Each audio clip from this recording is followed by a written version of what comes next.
സുരേശ്വരി ഹരിപ്രിയേ തുളസി, കുട്ടേട്ടൻ എവിടെ? അത്താഴ പൂജ കൂടി കഴിഞ്ഞേ വരും. ജപിക്കാനിരിക്കുമ്പോ ഈ ഭസ്മം തൊടാൻ പറഞ്ഞയച്ചിട്ടുണ്ട്. ഞങ്ങൾ പോയിട്ട് വരാം. ശരി.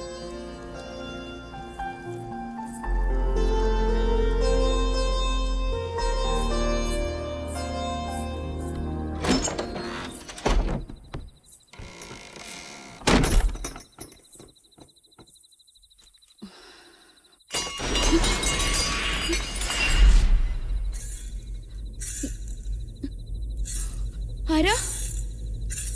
ആരാ?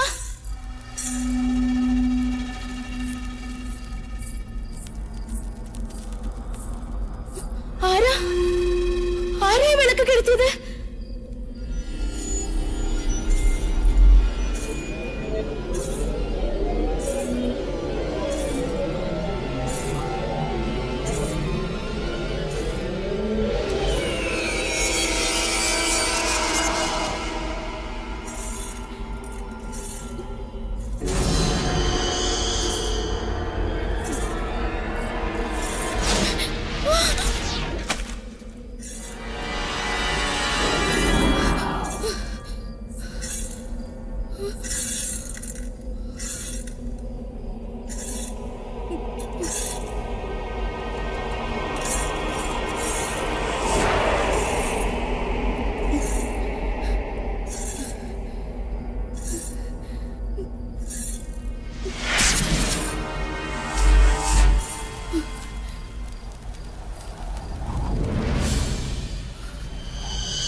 എനിക്ക് വേണ്ടത് ബുദ്ധിയൊരുക്കാൻ ഇപ്പോഴും സാരസ്വതം സേവിച്ചുകൊണ്ടിരിക്കുന്ന പരികർമ്മി കുട്ടികളെയല്ല.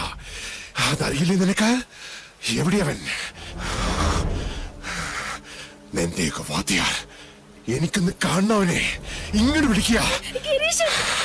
ഗിരീശനല്ല, താത്രി. ഞാൻ ആവാഹിച്ചു വരുത്തിയ മണിയങ്കോട്ടെ താത്രി, സാവിത്രി എന്ന രക്തരാക്ഷസ്. ഗിരീശ! അയ്യോ, മാധവേട്ടനോ? ഇവിടെ നിൽപ്പുണ്ടായിരുന്നോ? ഞാൻ കണ്ടില്ല. ഞാൻ ഇവരോട് പറയായിരുന്നു മാധവേട്ടൻ എന്റെ ശത്രു അല്ലാന്ന്. അല്ല, അതാണ് സത്യം. മിത്ര എന്റെ പെങ്ങളല്ലേ, അവളുടെ ദൈവമല്ലേ മാധവേട്ടൻ. പട്ടാഴി മാധവൻ എന്റെ അളിയനാന്ന് പറയുന്നതിൽ എനിക്കെന്നും അന്തസ്സാ.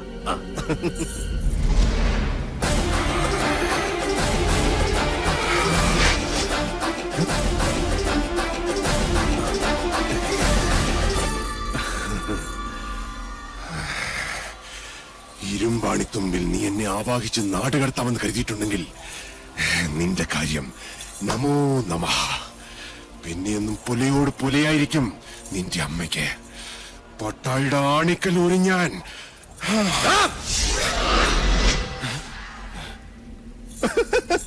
മാധവേട്ടൻ എന്നെ വല്ലാണ്ട് തെറ്റിദ്ധരിച്ചിരിക്കുക. ഞാൻ ഇവിടെ വന്ന് നിങ്ങളെ കണ്ടൊരു സങ്കടം പറയാൻ വന്നതാ. പട്ടാഴിയിലെ പൊന്നുംകുടത്തിന് ഇനി എന്തിനാ ചെമ്പ്രയിലൊരു പൊട്ട്? ഈ വീട് എനിക്ക് വിട്ടുതാ മാധവേട്ട. പട്ടാഴിയിലെ കർണനോടല്ലേ ഞാൻ എന്റെ ആഗ്രഹം പറയുന്നത്. സാധിച്ചു തരണം. കൊതിച്ചുപോയി.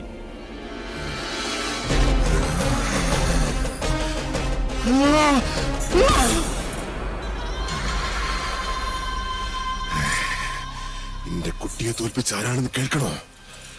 പട്ടാഴി കുഞ്ഞുണ്ണി. എവിടെയും അവനെന്റെ ഗിരിയെ വെട്ടി. അവനെ ഞാൻ ഇവിടെ കൊണ്ടുവന്ന് കുളത്തിൽ ചവിട്ടി താഴ്ത്തി കൊന്നു.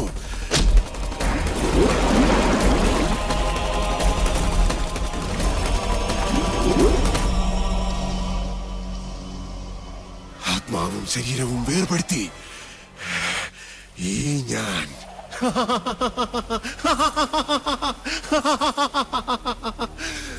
മണിയൻകോട്ടു സാവിത്രി.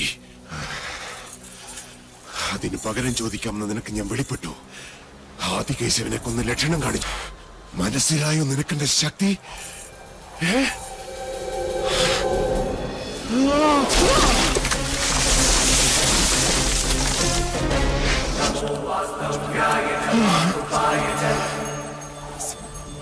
ഇനി എനിക്ക് വേണ്ടത് ഇവളെയാണ്. ഇവൾക്ക് വേണ്ടിയാണ് ഞാൻ കാത്തിരുന്നത് ഇക്കണ്ട കാലം വരേക്കും.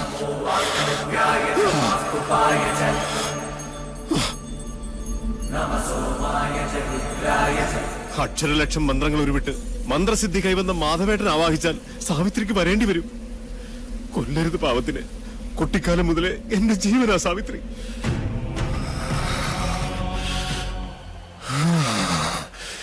ഇനി ഞങ്ങളെ വേർപെടുത്താൻ പറ്റില്ലാർക്കും. നിശ്ചയിച്ചുറപ്പിച്ച തീരുമാനമാണോ? സംശയം വേണ്ടടാ നായേ. ശക്തിയുണ്ടെ തടയടാതി എന്നെ.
ക്രൂരൻ മാത്രമല്ല, പേഴ്സണാലിറ്റി ഡിസോർഡറുള്ള ഒരു രോഗി കൂടിയാണ് നീ.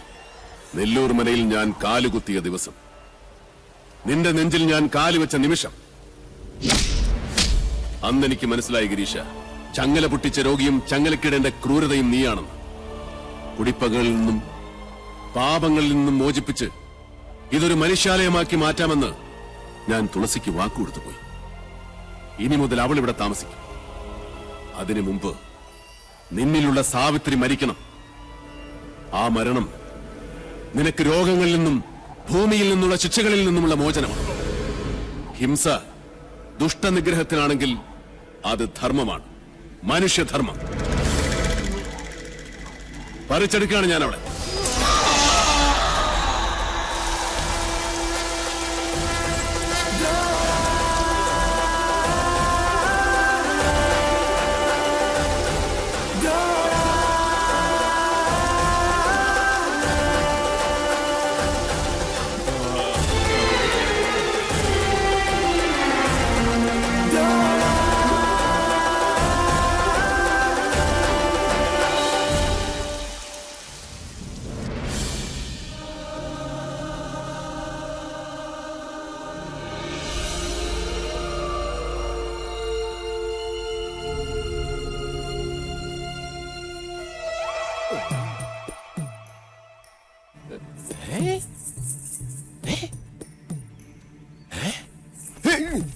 ഇല്ല, ഞാൻ വാങ്ങില്ല.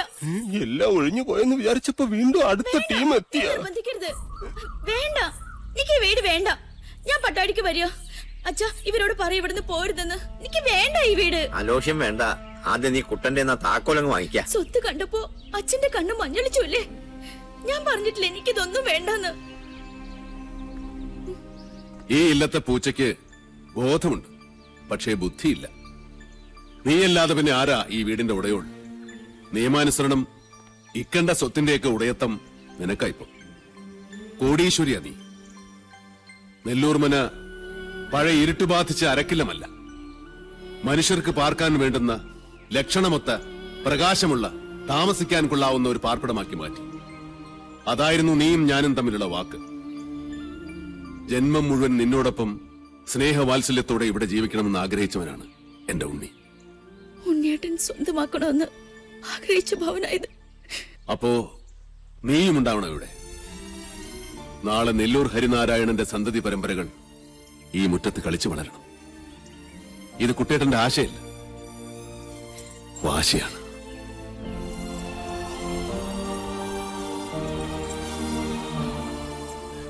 എല്ലാരും പോകാനുള്ള പരിപാടിയാ. ഇത് തന്നെ അവസരം. ഇനി ഒട്ടും സമയം കളയണ്ട, നമുക്ക് വേഗം പോകാം. വരട്ടെ. ഇനി ആര് വരാൻ? ശാരണി മാമേ, പൊട്ടിയെ ഓടുമാറ്റാനും ഒരു കൊളുത്തുറപ്പിക്കാനും ഒക്കെ ഇവൻ ധാരാളം മതി. അതിലൊക്കെ ഇവൻ കേമന. അതുകൊണ്ട് ശാരണി മാമയ്ക്ക് ഒരു കയ്യാളായിട്ട് ഇവൻ ഇവിടെ നിൽക്കട്ടെ. അയ്യോ എന്ന് പറഞ്ഞ ഞാൻ